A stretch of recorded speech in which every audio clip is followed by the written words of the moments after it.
জয়পুরহাট জেলার শহরসহ ৫ উপজেলার বিভিন্ন মার্কেটগুলোতে এখন শোভা পাচ্ছে বিভিন্ন ধরনের নতুন ডিজাইনের পোশাক। নজরকাড়া ডিজাইন আর চাকচিক্যের ভিড়ে হুমড়ি খেয়ে পড়ছেন ক্রেতারা।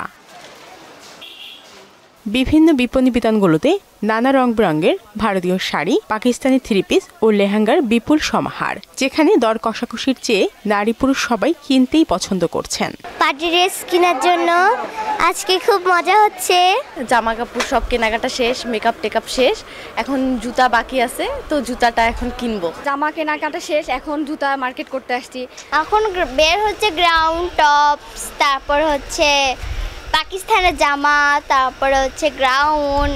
আমার জুতো কিনবো, আমার ভাইয়ার জামা কিনবো, কসমেটিক কিনবো কিছু। বেচা বিক্রিতে খুশি ব্যবসায়ীরা জানালেন, গত বছরের চেয়ে এবছর ব্যবসা ভালো, সামনে বিক্রি আরো বাড়বে বলে আশা তাদের।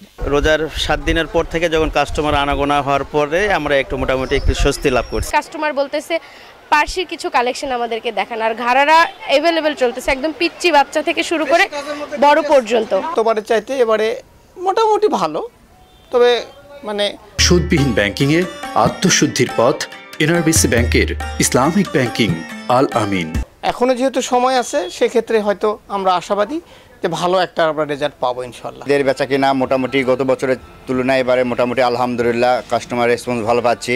আর ঈদের বেচাকেনাকে সমৃদ্ধ করতে শহরের মার্কেটগুলোতে সার্বিক নিরাপত্তা দেওয়া হয়েছে বলে জানালেন জেলা পুলিশের এই কর্মকর্তা।